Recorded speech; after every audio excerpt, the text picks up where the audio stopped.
Today we have to listen Dutiya Mitta Sutta, second Mitta Sutta from Anguttara Nikaya, Chattoka Nipada. In this sutta, it describes the manner of contemplating vipassana meditation. After arising from the jhana, what is contemplated is on rupa and vedana, etc., as and when they occur at the moment of his absorption in jhana. Mittasa katina citasa paritva viharati so yadeva datta hoti rupagata vedanagata dedame samanupasati, etc.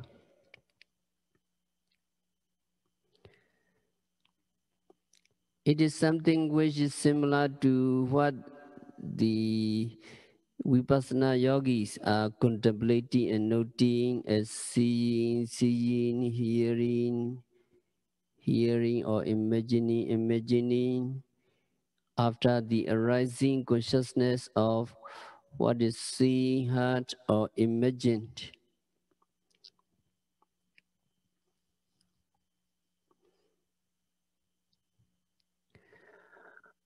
Hodva abhavagaro. Hodva abhavagaro anicca lakkhana. What is anicca lakkhana? Vanishing after occurrence is the characteristics of anicca.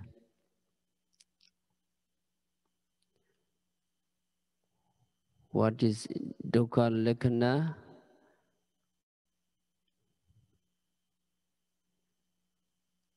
Impermanent are the five aggregates which are in reality dukkha suffering.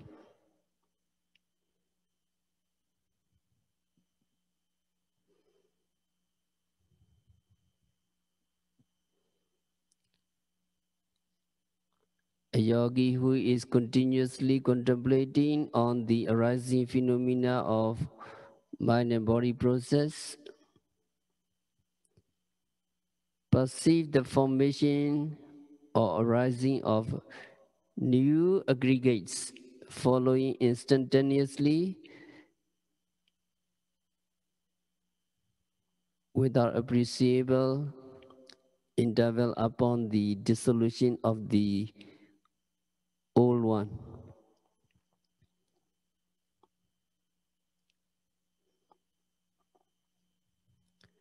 And what is Anatta lakkhana? What is Anatta? The five khandhas, the five aggregates, being ungovernable, are Anatta. So yogi observe the five aggregates as anicca, dukkha, anatta, impermanent, suffering, and non-self, etc.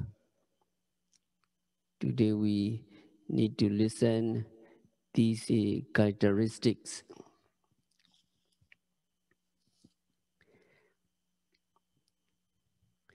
The teaching of anatta is the most distinctive feature of the Buddha's teaching. Anatta is the most difficult to understand, the most misunderstood. The Buddha appeared at the time when most people strongly believed in the existence of an inborn entity called Atta in Pali.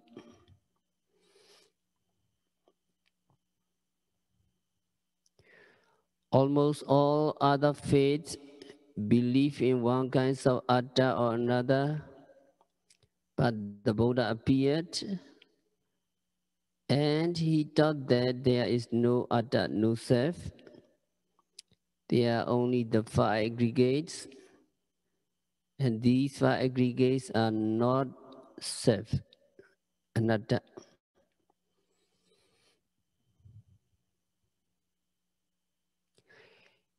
In order to understand anatta, non-self, first we need to understand atta,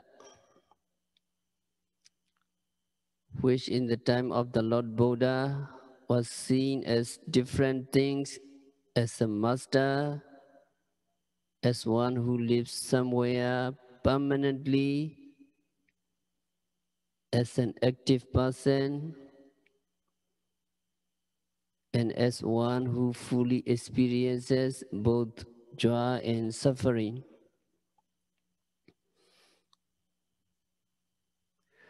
According to these views, there is also something called an atta self, or soul, residing in one's body, and this attas is a master.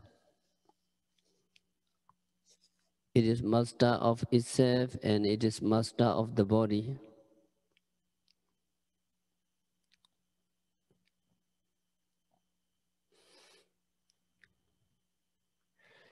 There are people who think that they are master of themselves.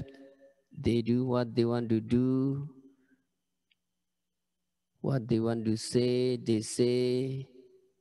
They eat what they want to eat and go where they want to go. If they really think they are master of themselves, they should try practicing vipassana meditation for a few minutes, and they can see if they can keep their mind and body on the object of meditation.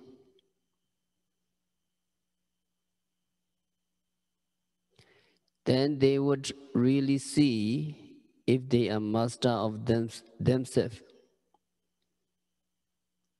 Their mind will wander off quite often and not stay where their owners want them to stay.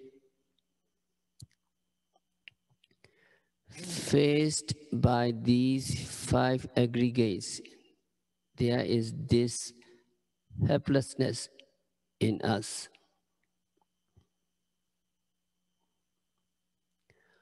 Although we think that we can think of whatever we want to think, if we try to train our mind on one object, we see that we are not master of ourselves. We are at the mercy of our mind.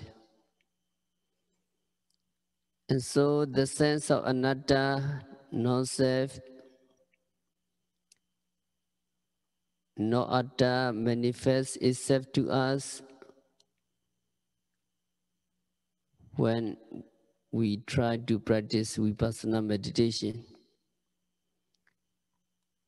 Then we know with certainty that we are not master of ourselves. Actually, there is nothing that is master of the body.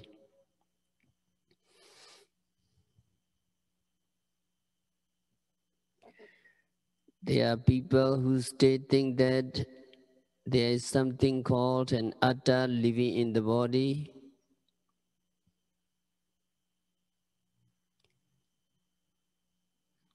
Atta enters our body at the moment of conception or moment of rebirth, and it lives in the body for the entire life. And when we die, it will leave our body and enter a new body. The soul or atta will go on like that and never die, although the physical body will die. This is one belief in atta that many people had during the time of the Buddha.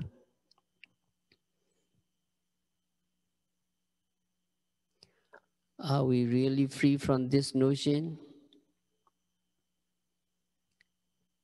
Some Buddhists even say something like this. They say that there is soul or atta, and that when we die, it will leave out of the body. So even Buddhists still have this belief. There is known as a belief in atta as something abiding in us permanently.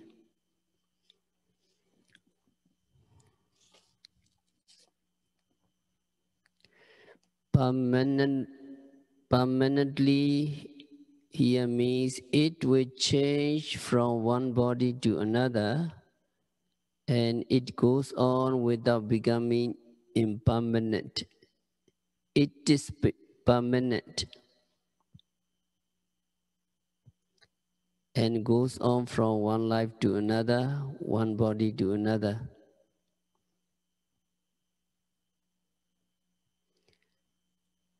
To understand this nature clearly, we need to observe meditation, we need to practice meditation very closely.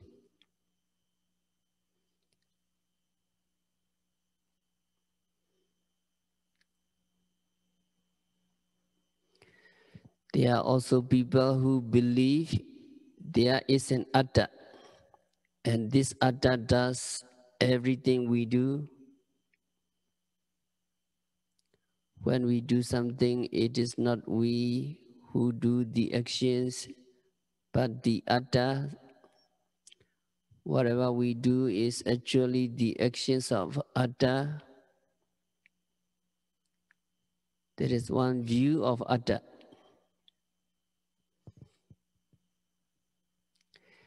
There is another view that it is Atta that experiences or enjoys or suffers. When we enjoy something, it is not we who enjoy, but the Atta that enjoys. And when we suffer, it is the Atta that suffers. Whenever we experience anything, it is the Atta that experiences, not we. For those who believe in this way, Atta is very real.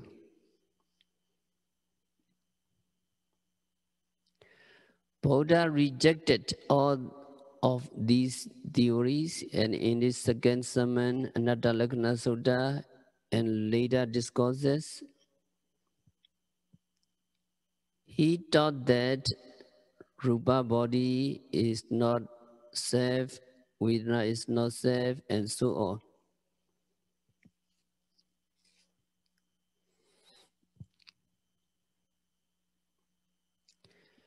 Because he knew the truth of Anatta, the truth of non-self, he rejected the view of permanent entity, the view of Atta, the view of self.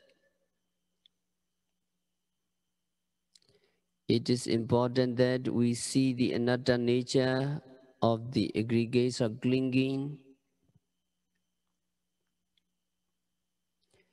and Anatta nature of mind and matter. In order to see the non-self nature of things, we need to practice Vipassana meditation urgently. Only through Vipassana meditation we can see that Rupa and others or the five aggregates are not self and not Atta, and there is no Atta in Rupa or in the five aggregates.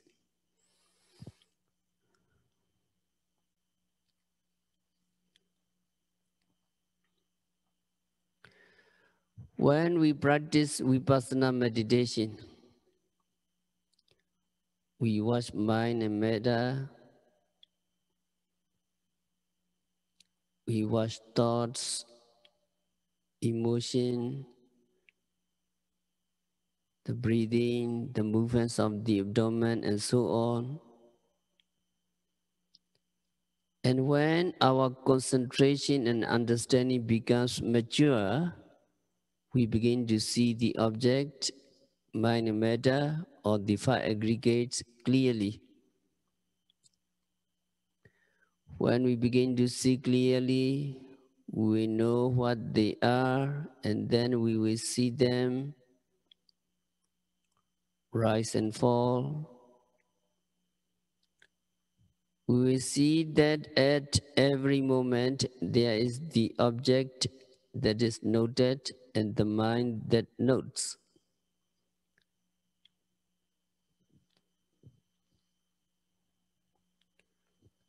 Yogi can find only two things at every moment of meditation.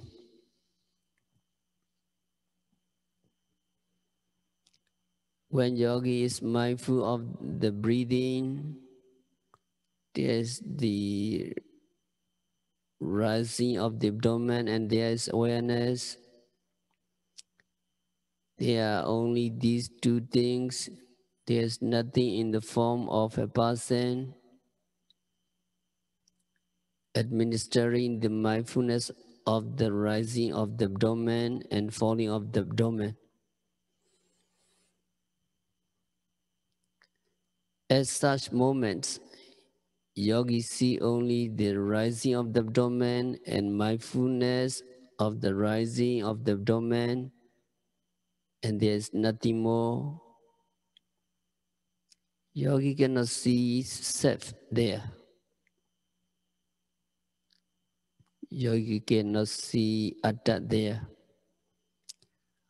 Only when yogis see through vipassana meditation that there is no self, there is no permanent entity involved in seeing, hearing, smelling, etc. Yogis see the nature of non-self correctly.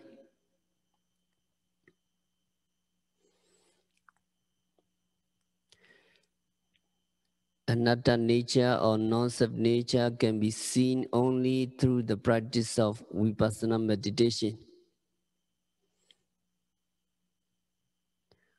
When yogi practice meditation, yogi will come to see that there is no master, no such thing as a permanent abider, no such thing as a doer, no such thing as an experiencer.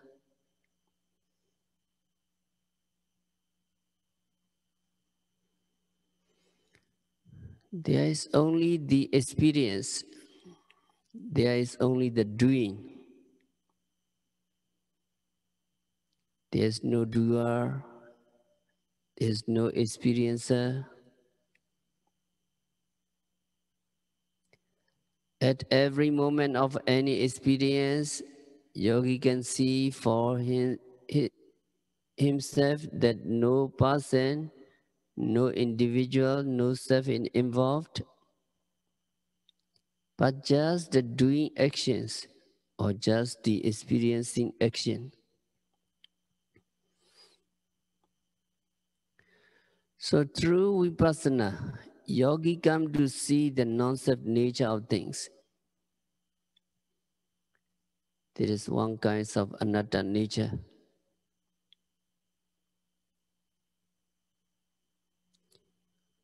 There is another kind of non-self nature. It is not subject to any authority or control.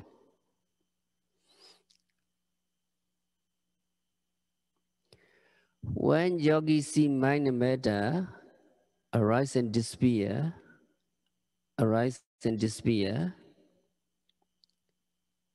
yogi knows that he cannot interfere with that process. Yogi cannot have any authority over them. Actually, we all are helpless. mind and matter just arise in despair by their own nature, by their own free will, and not at our free will. There is also an aspect of non-self, having no authority over a process.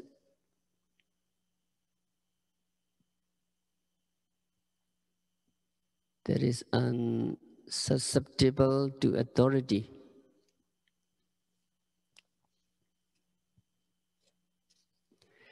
In order to know the non-self nature, we need to know three things. What is anatta, what is the characteristics of anatta, and what is anatta nupassana. What is anatta, what is non-self?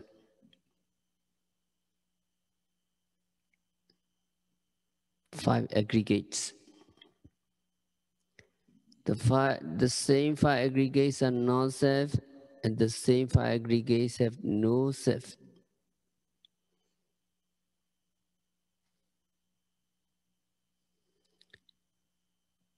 And also it means the five aggregates have no core. Some trees have an inner core, the heart wood, but rupa, Vedana, etc. have no such core that lasts forever and is permanent.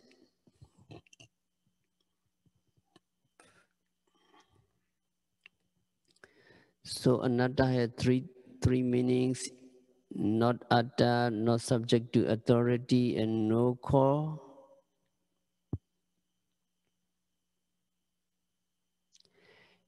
It is not atta because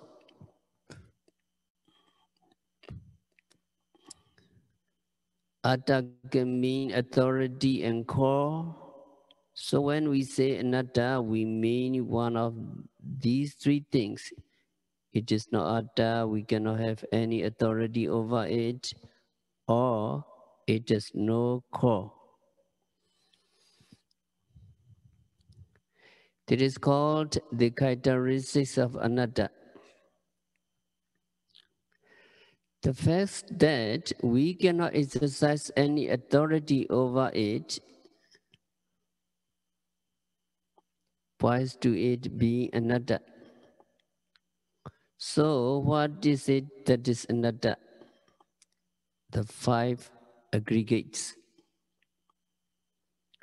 What is the mark of anatta? Having no authority and also having no core or being no core.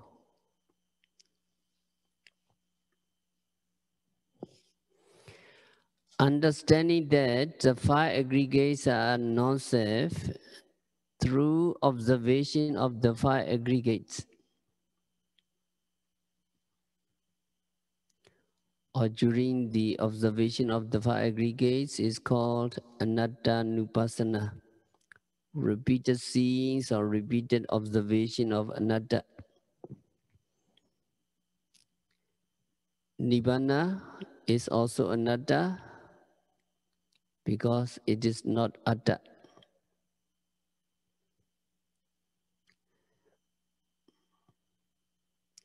But Nibbana is not mentioned in this discourse. Nibbana is not mentioned in the Visuddhimagga because the context here is vipassana. When we are talking about vipassana, we do not include Nibbana because it is not an object of vipassana. Only the five aggregates of clinging can be the object of vipassana. So when we practice vipassana, we take the five aggregates of clinging as object, but we do not take Nibbana as object. The purpose of vipassana is to see the three characteristics. Nibbana has none of these three characteristics, anicca, dukkha, and anatta. So however much yogi watch Nibbana, even if you could, you will never see impermanence of Nibbana, or you will never see suffering of Nibbana. Nibbana is anatta, not self, not atta. This we must understand.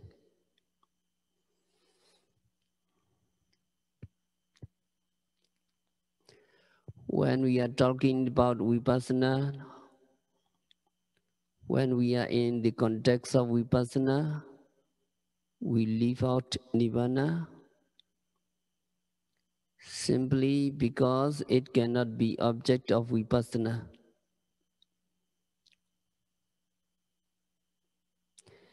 But if we are speaking in general about such things as what is it that is anatta, then we may speak about the five aggregates and Nibbana.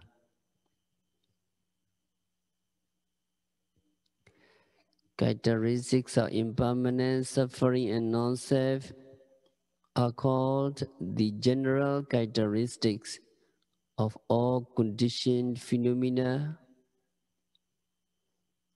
because they are found in all conditioned phenomena.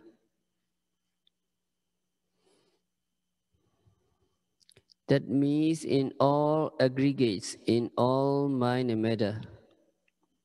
It is very important that yogis see these three characteristics because without seeing them, you cannot progress in the practice of vipassana meditation and cannot reach the stage of enlightenment.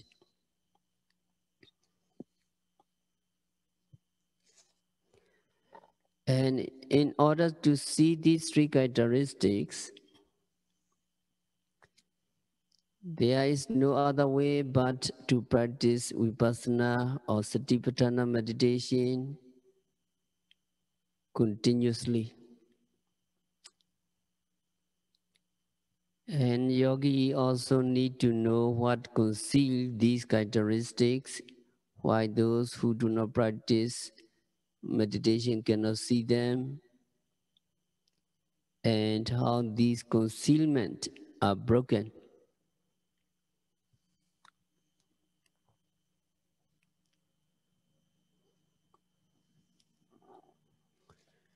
So we need to understand the basic about impermanence, suffering, and non-self.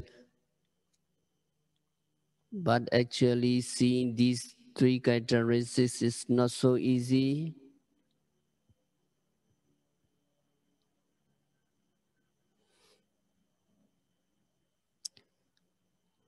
As there are certain barriers that conceal them. Visuddhimagga identifies the barriers concealing them and explain how that concealment can be broken. According to the Visuddhimagga, impermanence is concealed by continuity. The notion of continuity exists because people do not give attention to rise and fall. People do not give attention to rise and fall. So there are two factors here: continuity and failure to see the rise and fall of the aggregates, or failure to see the rise and fall of mind and matter. What is continuity? Actually, there is no continuity. It does not exist. It is only a view, a view that things are continuous. And this view concedes the characteristics of impermanence.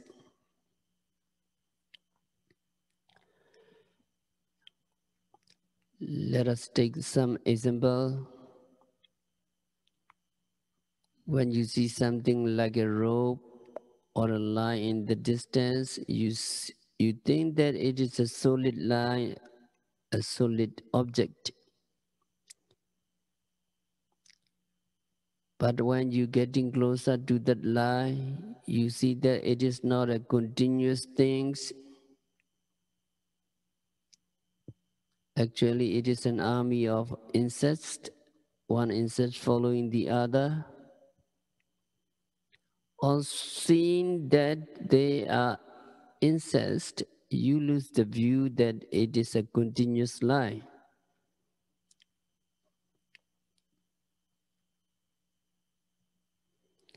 What is correct? Which the fact that the continuous object or just the insect?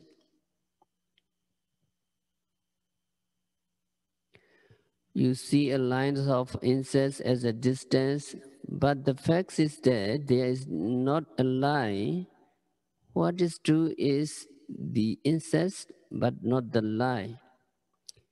Yet we think that it is a line of insects. Why do we think that it is a line, a continuous thing? Why do we not see it as something made of segments or individual small things? It is because we do not see the individual things. We cannot see them arising and disappearing.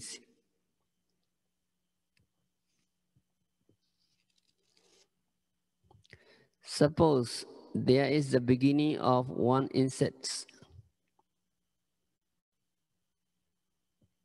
and its end is followed by the beginning of another insect, and that second insect's end is followed by the beginning of another insect, and the end of that insect is followed by the beginning of another insect, and so on. Between the insects, there are gaps. They are not connected as a solid whole. But from a distance, these gaps or breaks between the insects cannot be seen, so we think we have seen a continuous line of them. However, there really is no such thing as a line of insects. They are just insects following one after another.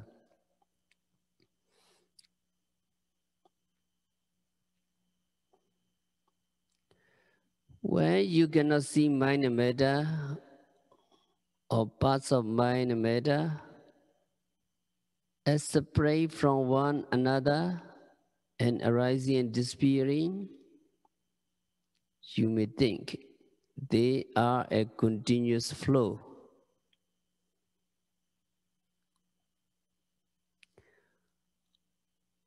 Although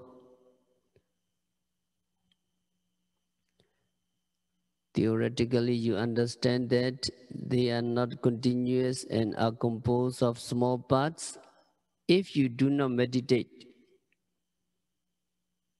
if you do not really see the arising and disappearing, you will stay think in terms of one continuous thing.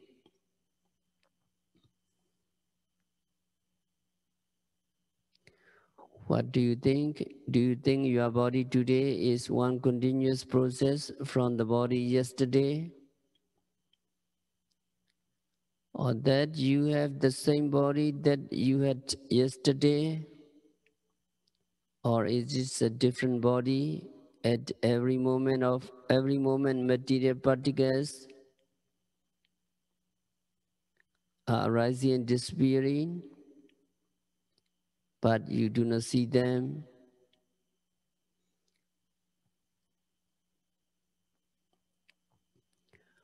Only when we practice vipassana meditation, we can see them.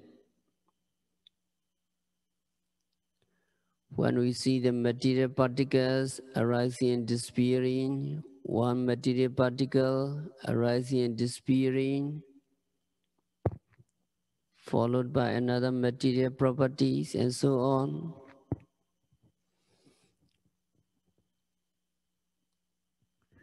Only then we will be able to get rid of the view of continuity. In Pali, it is santati. We will be able to get rid of the view of santati, continuity.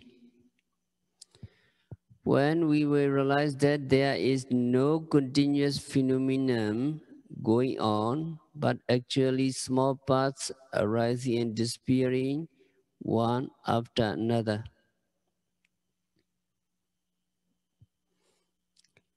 It is the same with the mind.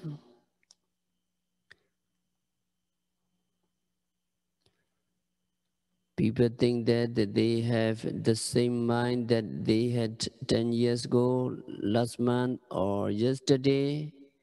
But through vipassana meditation, they will find that mind is new at every moment.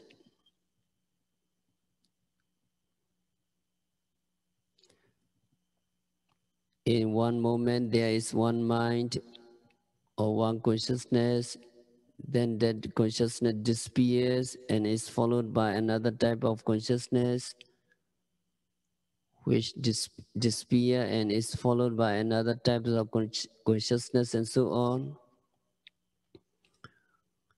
When you listen the talk, also one hearing consciousness appear and disappear.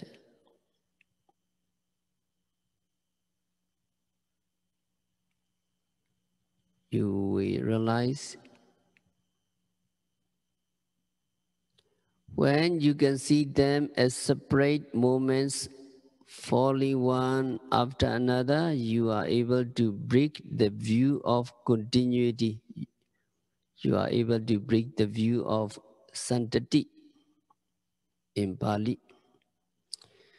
Once it is broken, you will have no sense of continuity, and the characteristics of impermanence becomes clear to you.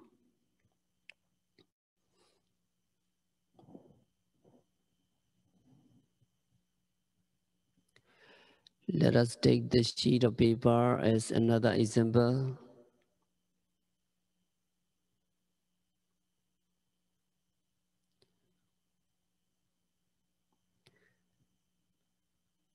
People think that they use pen and ink on the paper because it is solid. People use it to write on and wrap things up, so they assume that it is solid. They all think that way, but if they look at the sheet of paper under a powerful microscope, they see that it is an object that has more empty spaces than solid material. So which is the truth, a solid sheet of paper or something full of empty spaces?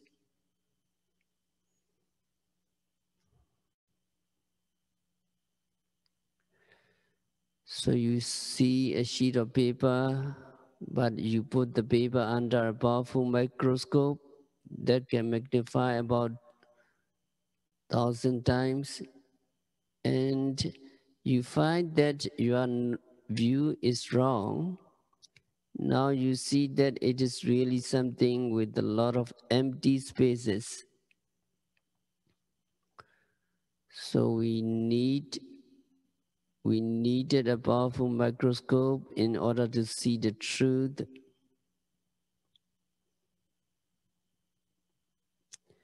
It is no longer a smooth, continuous sheet of paper.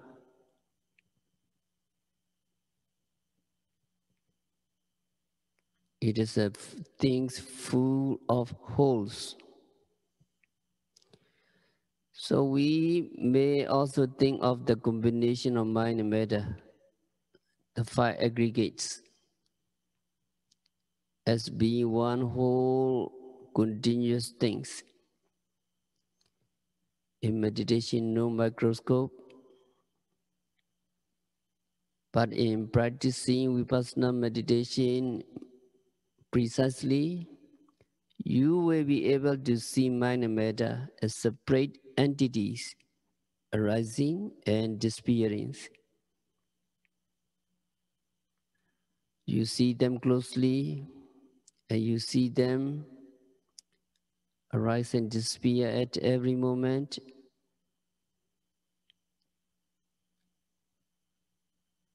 When you see them arise and disappear, you are able to break the view of continuity.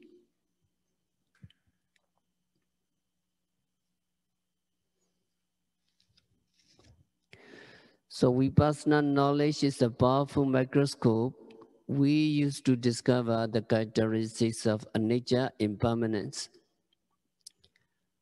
Just as a microscope is needed to see the truth of a material sheet of paper, we need Vipassana insight knowledge in order to understand the truth of mind and matter, in order to understand the truth of aggregates, and to see their impermanent nature.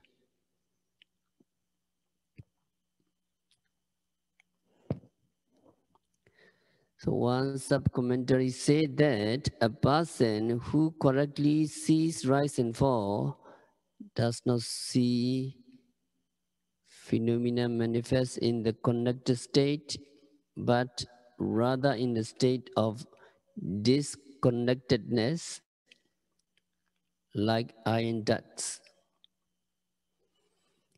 You may have seen iron spikes.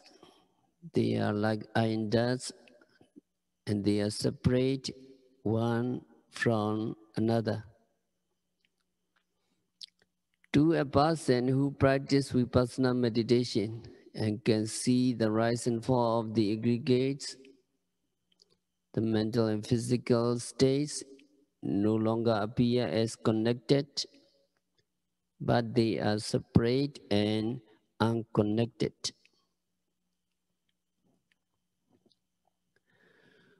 When you see this disconnectedness of things, see that they are not continuous, but are composed of many separate parts. You come to understand that these constantly rising and falling things are impermanent. But so long as you think that they are continuous, it is impossible to see their impermanent nature.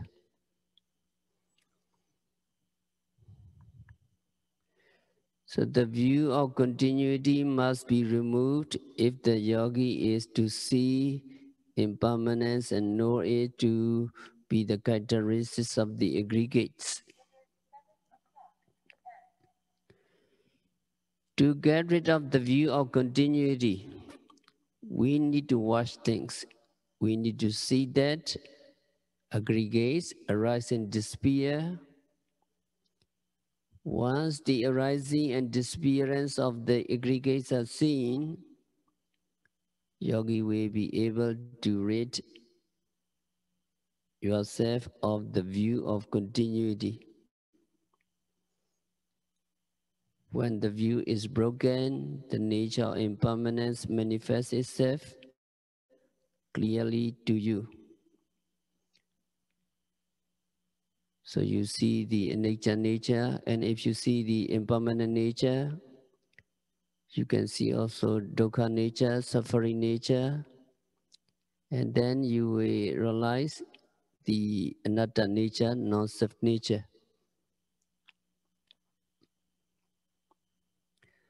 So in the Dutiya Mitta Sutta, it describes the Mitta practitioner after arising from jhana, he practiced vipassana. So we continue next week. We have to stop our discourse for today.